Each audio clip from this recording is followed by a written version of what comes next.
Billy Budd, Disc 2. The next day an incident served to confirm Billy Budd in his incredulity as to the Danskers' strange summing up of the case submitted. The ship, at noon going large before the wind, was rolling on her course, and he, below at dinner and engaged in some sportful talk with the members of his mess, chanced in a sudden lurch to spill the entire contents of his soup-pan upon the new-scrubbed deck. Claggart, the master-at-arms, official rattan in hand, happened to be passing along the battery in a bay of which the mess was lodged, and the greasy liquid streamed just across his path. Stepping over it, he was proceeding on his way without comment, since the matter was nothing to take notice of under the circumstances, when he happened to observe who it was that had done the spilling. His countenance changed. Pausing, he was about to ejaculate something hasty at the sailor, but checked himself, and pointing down to the streaming soup, playfully tapped him from behind with his rattan, saying in a low musical voice, peculiar to him at times, "Handsomely done, my lad, and handsome is as handsome did it, too," and with that passed on. Not noted by Billy as not coming within his view was the involuntary smile, or rather grimace, that accompanied Claggart's equivocal words. Aridly he drew down the thin corners of his shapely mouth, but everybody taking his remark as meant for humorous, and at which, therefore, as coming from a superior, they were bound to laugh with counterfeited glee, acted accordingly. And Billy, tickled, it may be, by the allusion to his being the handsome sailor, merrily joined in. Then, addressing his messmates, exclaimed, "There now, who says that Jemmy Legs is down on me?" "And who said he was, Beauty?" demanded one Donald with some surprise, whereat the foretopman looked a little foolish, recalling that it was only one person, Border in the Smoke, who had suggested what to him was the smoky idea that this pleasant master-at-arms was in any peculiar way hostile to him. Meantime, that functionary, resuming his path, must have momentarily worn some expression less guarded than that of the bitter smile, and, usurping the face from the heart, some distorting expression, perhaps, for a drummer-boy heedlessly frolicking along from the opposite direction, and chancing to come into light collision with his person, was strangely disconcerted by his aspect. Nor was the impression lessened when the official, impulsively giving him a sharp cut with the rattan, vehemently exclaimed, "Look where you go!" What was the matter with the master-at-arms? And be the matter what it might, how could it have direct relation to Billy Budd, with whom, prior to the affair of the spilled soup, he had never come into any special contact, official or otherwise? What indeed could the trouble have to do with one so little inclined to give offence as the merchant ship's peacemaker, even him who, in Claggart's own phrase, was the sweet and pleasant young fellow?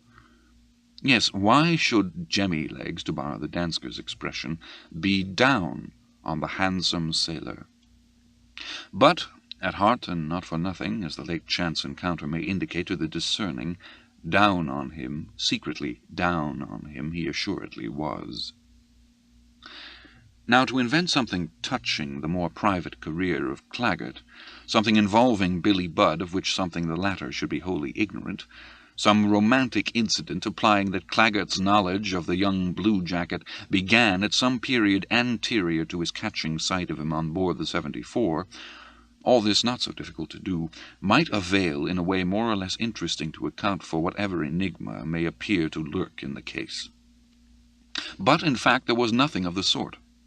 And yet the cause, necessarily to be assumed as the sole one assignable, is in its very realism as much charged with that prime element of Radcliffean romance, the mysterious, as any that the ingenuity of the author of the Mysteries of Udolpho could devise. For what can more partake of the mysterious than an antipathy spontaneous and profound, such as is evoked in certain exceptional mortals by the mere aspect of some other mortal, however harmless he may be, if not called forth by that very harmlessness itself? Now there can exist no irritating juxtaposition of dissimilar personalities comparable to that which is possible aboard a great warship fully manned and at sea. There, every day, among all ranks, almost every man comes into more or less of contact with almost every other man. Wholly there to avoid even the sight of an aggravating object, one must needs give it Jonah's toss, or jump overboard himself. Imagine how all this might eventually operate on some peculiar human creature, the direct reverse of a saint. But for the adequate comprehending of Claggart by a normal nature, these hints are insufficient. To pass from a normal nature to him, one must cross the deadly space between, and this is best done by indirection. Long ago, an honest scholar, my senior, said to me, in reference to one who, like himself, is now no more, a man so unimpeachably respectable that against him nothing was ever openly said, though among the few something was whispered, "Yes, X is a nut not to be cracked by the tap of a lady's fan. You are aware that I am the adherent of no organized religion, much less of any philosophy built into a system. Well, for all that, I think that to try and get into X, enter his labyrinth, and get out again without a clue derived from some source other than what is known as knowledge of the world, that were hardly possible, at least for me." "Why," said I, "X, however singular a study to some, is yet human, and knowledge of the world assuredly implies the knowledge of human nature, and in most of its varieties." "Yes, but a superficial knowledge of it, serving ordinary purposes. But for anything deeper, I am not certain whether to know the world and to know human nature be not two distinct branches of knowledge, which, while they may coexist in the same heart, yet either may exist with little or nothing of the other.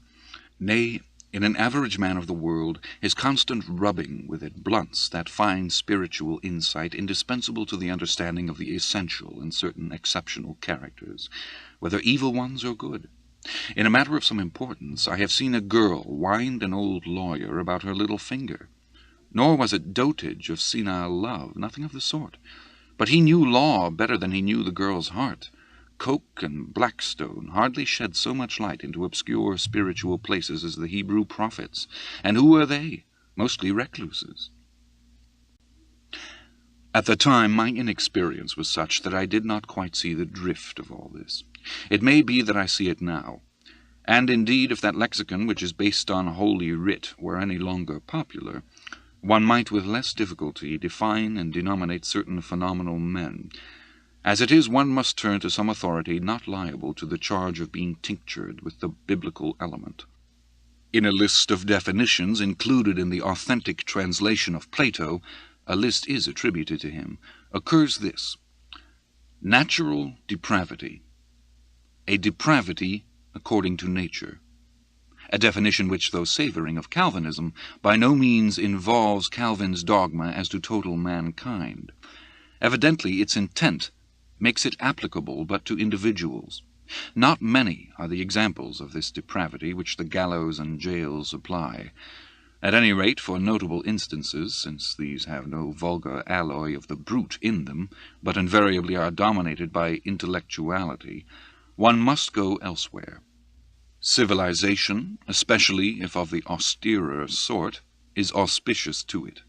It folds itself in the mantle of respectability. It has its certain negative virtues serving as silent auxiliaries. It is not going too far to say that it is without vices or small sins. There is a phenomenal pride in it that excludes them from anything, never mercenary or avaricious.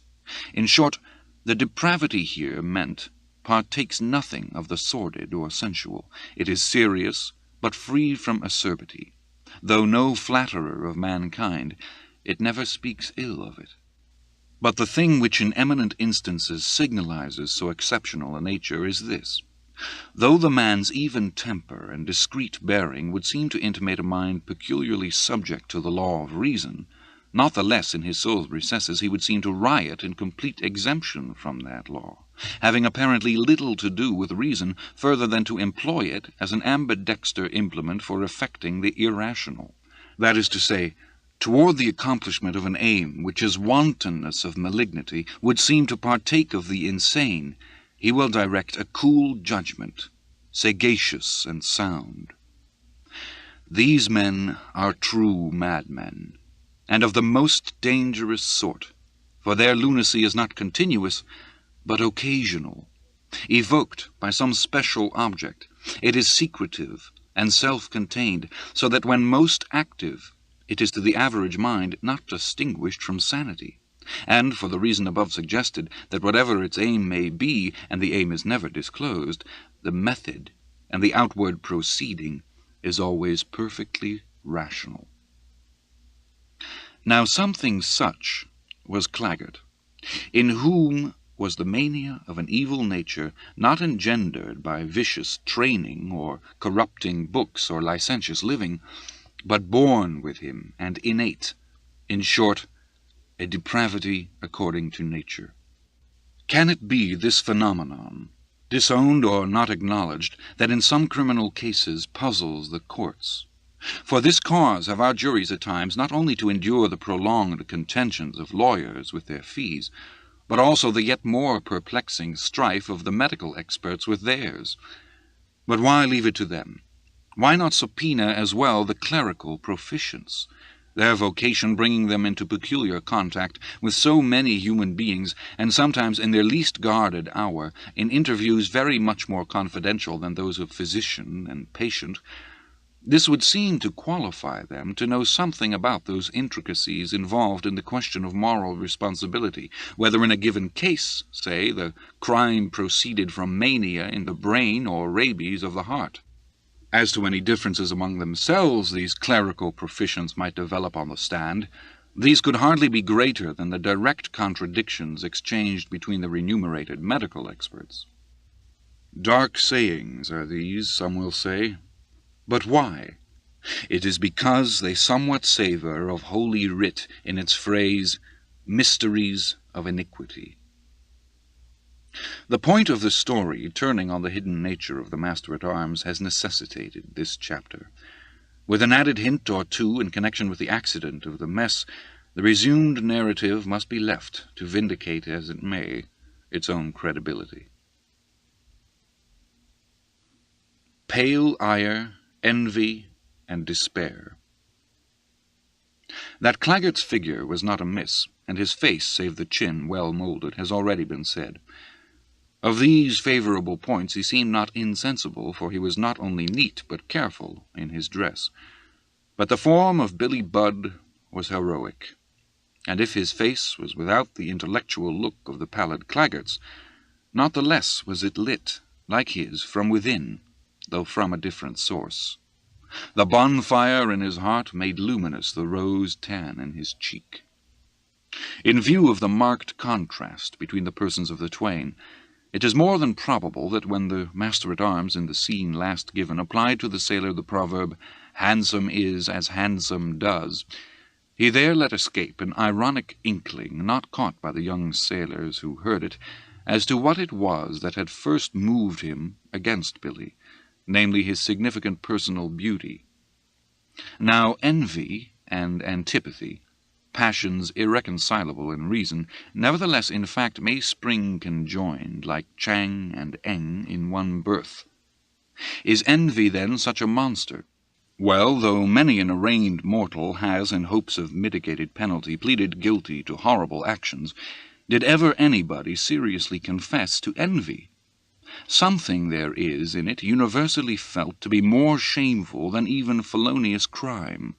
And not only does everybody disown it, but the better sort are inclined to incredulity when it is in earnest imputed to an intelligent man. But since its lodgment is in the heart, not the brain, no degree of intellect supplies a guarantee against it. But Claggart's was no vulgar form of the passion, nor, as directed toward Billy Budd, did it partake of that streak of apprehensive jealousy that marred Saul's visage perturbedly brooding on the comely young David. Claggart's envy struck deeper. If askance he eyed the good looks, cheery health, and frank enjoyment of young life in Billy Budd, it was because these happened to go along with a nature that, as Claggart magnetically felt, had in its simplicity never willed malice, or experienced the reactionary bite of that serpent. To him the spirit lodged within Billy, and looking out from his welkin eyes, as from windows, that ineffability which made the dimple in his dyed cheek, supplied his joints, and danced in his yellow curls, made him preeminently the handsome sailor. One person excepted, the master-at-arms was perhaps the only man in the ship intellectually capable of adequately appreciating the moral phenomenon presented, which, assuming various secret forms within him, at times in Billy Budd, and the insight but intensified his passion, assumed that of cynic disdain, disdain of innocence. To be nothing more than innocent. Yet in an aesthetic way he saw the charm of it, the courageous, free and easy temper of it, and fain would have shared it, but he despaired of it. With no power to annul the elemental evil in himself, though he could hide it readily enough, apprehending the good but powerless to be it, what recourse is left to a nature like Claggart's, surcharged with energy, as such natures almost invariably are, but to recoil upon itself, and, like the scorpion, for which the Creator alone is responsible, act out to the end its allotted part? Passion, and passion in its profoundest, is not a thing demanding a palatial stage whereon to play its part. Down among the groundlings, among the beggars and rakers of the garbage, profound passion is enacted, and the circumstances that provoke it, however trivial or mean, are no measure of its power. In the present instance, the stage is a scrubbed gun-deck, and one of the external provocations a man-of-war's man's spilled soup. Now when the master-at-arms noticed whence came that greasy fluid streaming before his feet, he must have taken it, to some extent wilfully perhaps, not for the mere accident it assuredly was, but for the sly escape of a spontaneous feeling on Billy's part, more or less answering to the antipathy on his own. In effect, a foolish demonstration, he must have thought, and very harmless, like the futile kick of a heifer, which yet, were the heifer a shod stallion, would not be so harmless. Even so was it that into the gall of envy Claggart infused the vitriol of his contempt. But the incident confirmed to him certain tell-tale reports purveyed to his ear by Squeak, one of his more cunning corporals, a grizzled little man, so nicknamed by the sailors on account of his squeaky voice and sharp visage, ferreting about the dark corners of the lower decks after interlopers, satirically suggesting to them the idea of a rat in a cellar. Now his chiefs employing him as an implicit tool in laying little traps for the worriment of the foretopman, for it was from the master-at-arms that the petty persecutions heretofore adverted to had proceeded, the corporal, having naturally enough concluded that his master could have no love for the sailor, made it his business, faithful understrapper that he was, to ferment the ill blood by perverting to his chief certain innocent frolics of the good-natured foretopman, besides inventing for his mouth sundry contumelious epithets he claimed to have overheard him let fall. The master-at-arms never suspected the veracity of these reports, more especially as to the epithets, for he well knew how secretly unpopular may become a master-at-arms, at least a master-at-arms in those days zealous in his function, and how the blue-jackets shoot at him in private their raillery and wit, the nickname by which he goes among them, Jemmy-legs, implying under the form of merriment their cherished disrespect and dislike. In view of the greediness of hate for provocation, it hardly needed a purveyor to feed Claggart's passion. An uncommon prudence is habitual with the subtler depravity, for it has everything to hide, and in case of any merely suspected injury, its secretiveness voluntarily cuts it off from enlightenment or disillusion, and, not unreluctantly, action is taken, upon surmise as upon certainty, and the retaliation is apt to be in monstrous disproportion to the supposed offence. For when in anybody was revenge in its exactions aught else but an inordinate usurer? But how with Claggart's conscience? For though consciences are unlike as foreheads, every intelligence, not excluding the scriptural devils who believe and tremble, has one. But Claggart's conscience, being but the lawyer to his will, made ogres of trifles, probably arguing that the motive imputed to Billy in spilling the soup just when he did, together with the epithets alleged, these, if nothing more, made a strong case against him, nay, justified animosity into a sort of retributive righteousness. The Pharisee is the Guy Fawkes, prowling in the hid chambers underlying some natures like Claggart's, and they can really form no conception of an unreciprocated malice.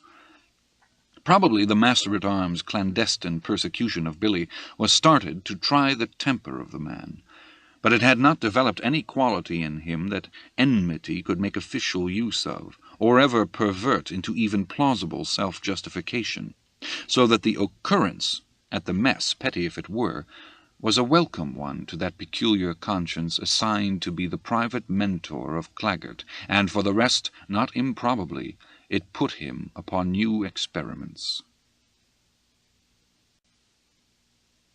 Not many days after the last incident narrated, something befell Billy Budd that more gravelled him than aught that had previously occurred.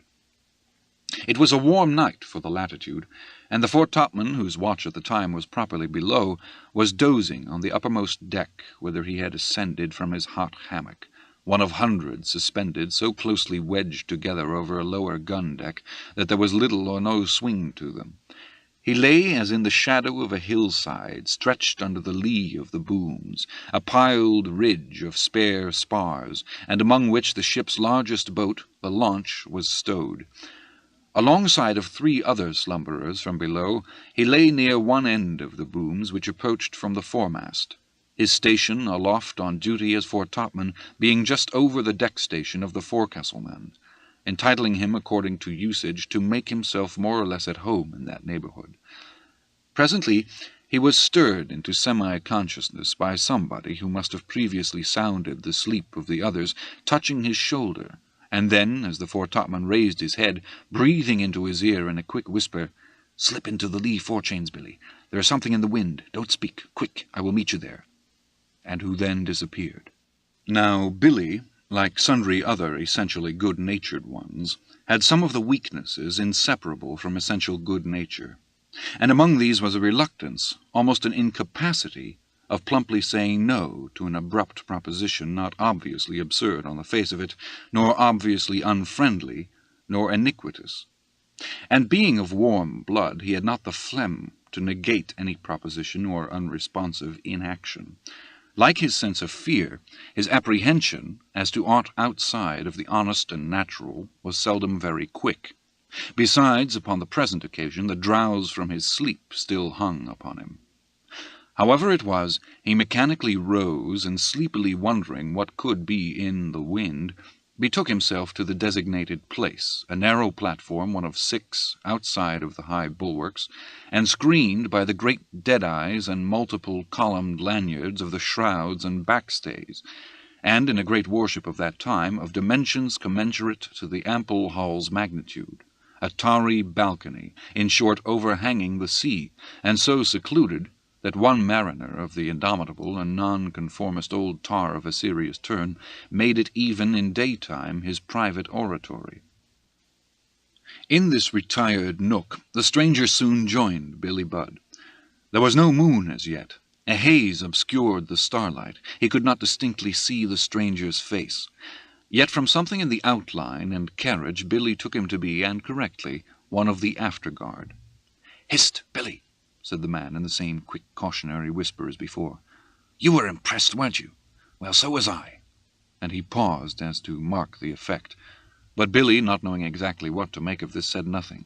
Then the other, "We are not the only impressed ones, Billy. There's a gang of us. Couldn't you help at a pinch?" "What do you mean?" demanded Billy, here shaking off his drowse. "Hist, hist," the hurried whisper now growing husky. "See here."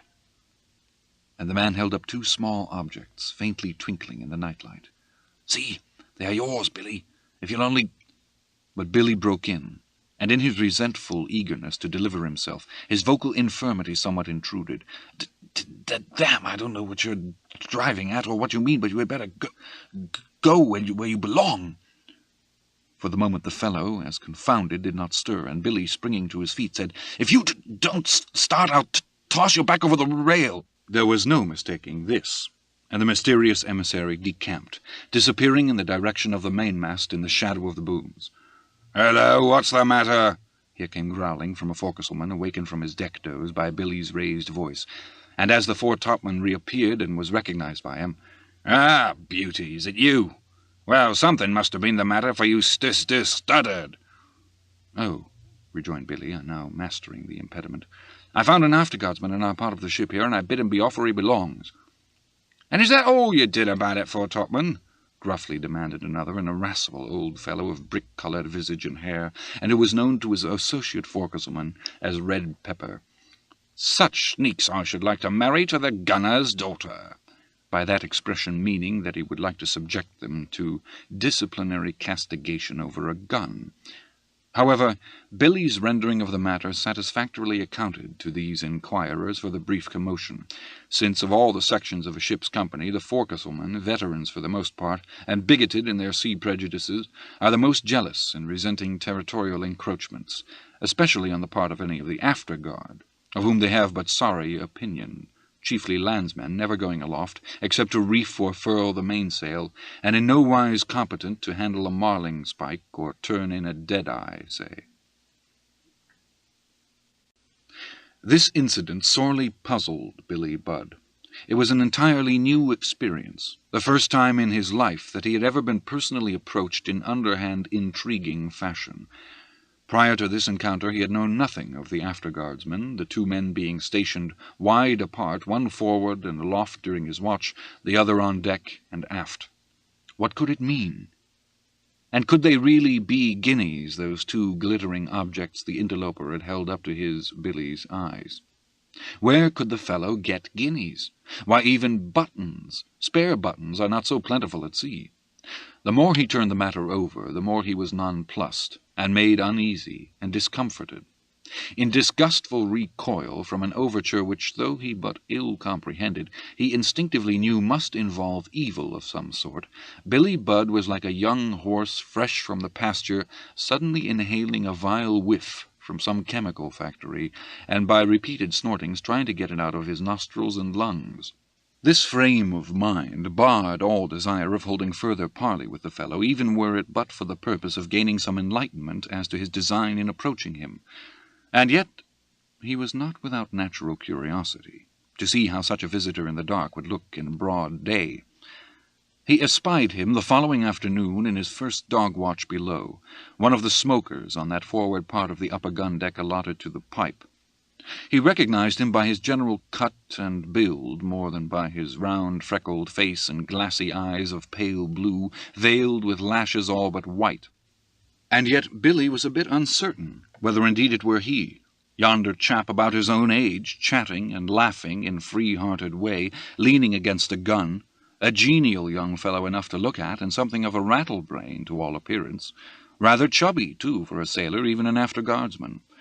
In short, the last man in the world, one would think, to be overburdened with thoughts, especially those perilous thoughts that must needs belong to a conspirator in any serious project, or even to the underling of such a conspirator. Although Billy was not aware of it, the fellow, with a sidelong watchful glance, had perceived Billy first, and then, noting that Billy was looking at him, thereupon nodded a familiar sort of friendly recognition as to an old acquaintance, without interrupting the talk he was engaged in with the group of smokers. A day or two afterwards, chancing in the evening promenade on a gun-deck to pass Billy, he offered a flying word of good fellowship, as it were, which by its unexpectedness and equivocalness under the circumstances so embarrassed Billy that he knew not how to respond to it and let it go unnoticed. Billy was now left more at a loss than before. The ineffectual speculations into which he was led were so disturbingly alien to him that he did his best to smother them. It never entered his mind that here was a matter which, from its extreme questionableness, it was his duty as a loyal bluejacket to report in the proper quarter, and probably, had such a step been suggested to him, he would have been deterred from taking it by the thought, one of novice magnanimity, that it would savour overmuch of the dirty work of a tell-tale. He kept the thing to himself, Yet upon one occasion he could not forbear a little disburthening himself to the old Dansker, tempted thereto perhaps by the influence of a balmy night when the ship lay becalmed, the twain, silent for the most part, sitting together on deck, their heads propped against the bulwarks. But it was only a partial and anonymous account that Billy gave, the unfounded scruples above referred to preventing full disclosure to anybody. Upon hearing Billy's version, the sage Dansker seemed to divine more than he was told, and after a little meditation, during which his wrinkles were pursed as into a point, quite effacing for the time that quizzing expression his face sometimes wore, "Didn't I say so, baby bud?" "Say what?" demanded Billy. "Why, Jemmy Legs is down on you." "And what," rejoined Billy in amazement, "has Jemmy Legs to do with that cracked afterguardsman?" "Oh, it was an afterguardsman, then. A cat's paw. And with that exclamation, which, whether it had reference to a light puff of air just then coming over the calm sea, or subtler relation to the afterguardsman, there is no telling, the old Merlin gave a twisting wrench with his black teeth at his plug of tobacco, vouchsafing no reply to Billy's impetuous question, for it was his wont to relapse into grim silence when interrogated in sceptical sort as to any of his sententious oracles, not always very clear ones, rather partaking of that obscurity which invests most Delphic deliverances from any quarter. Long experience had very likely brought this old man to that bitter prudence which never interferes in aught, and never gives advice. Yet, despite the Dansker's pithy insistence as to the master-at-arms being at the bottom of these strange experiences of Billy on board the Indomitable, the young sailor was ready to ascribe them to almost anybody but the man who, to use Billy's own expression, had always had a pleasant word for him. This is to be wondered at, yet not so much to be wondered at. In certain matters some sailors, even in mature life, remain unsophisticated enough, but a young seafarer of the disposition of our athletic foretopman is much of a child-man. And yet a child's utter innocence is but its blank ignorance, and the innocence more or less wanes as intelligence waxes. But in Billy Budd intelligence, such as it was, had advanced, while his yet simple-mindedness remained for the most part unaffected. Experience is a teacher indeed. Yet did Billy's years make his experience small. Besides, he had none of that intuitive knowledge of the bad which in natures not good, or incompletely so, foreruns experience, and therefore may pertain, as in some instances it too clearly does pertain, even to youth. And what could Billy know of man, except of man as a mere sailor? And the old-fashioned sailor, the veritable man before the mast, the sailor from boyhood up, he, though indeed of the same species as a landsman, is in some respects singularly distinct from him. The sailor is frankness, the landsman is finesse. Life is not a game with the sailor demanding the long head, no intricate game of chess where few moves are made in straightforwardness, but ends are attained by indirection, an oblique, tedious, barren game, hardly worth that poor candle burnt out in playing it. Yes, as a class, sailors are in character a juvenile race. Even their deviations are marked by juvenility, and this more especially held true with the sailors of Billy's time. Then, too, certain things which apply to all sailors do more pointedly operate here and there upon the junior one. Every sailor, too, is accustomed to obey orders without debating them. His life afloat is externally ruled for him. He is not brought into that promiscuous commerce with mankind where unobstructed free agency on equal terms, equal superficially at least, soon teaches one that unless upon occasion he exercises a distrust keen in proportion to the fairness of the appearance, some foul turn may be served him. A ruled, undemonstrative distrustfulness is so habitual, not with businessmen so much as with men who know their kind in less shallow relations than business, namely certain men of the world, that they come at last to employ it, all but unconsciously, and some of them would very likely feel real surprise at being charged with it as one of their general characteristics. But after the little matter at the mess, Billy Budd no more found himself in strange trouble at times about his hammock or his clothes-bag or what-not, while as to that smile that occasionally sunned him and the pleasant passing word, these were, if not more frequent, yet of anything more pronounced than before. But for all that, there were certain other demonstrations now. When Claggett's unobserved glance happened to light on belted Billy rolling along the upper gun deck in the leisure of the second dog watch, exchanging passing broadsides of fun with other young promenaders in the crowd, that glance would follow the cheerful sea Hyperion with a settled, meditative, and melancholy expression, his eyes strangely suffused with incipient feverish tears. Then would Claggett look like the man of sorrows. Yes, and sometimes the melancholy expression would have in it a touch of soft yearning, as if Claggett could even have loved Billy but for fate and ban. But this was an evanescence,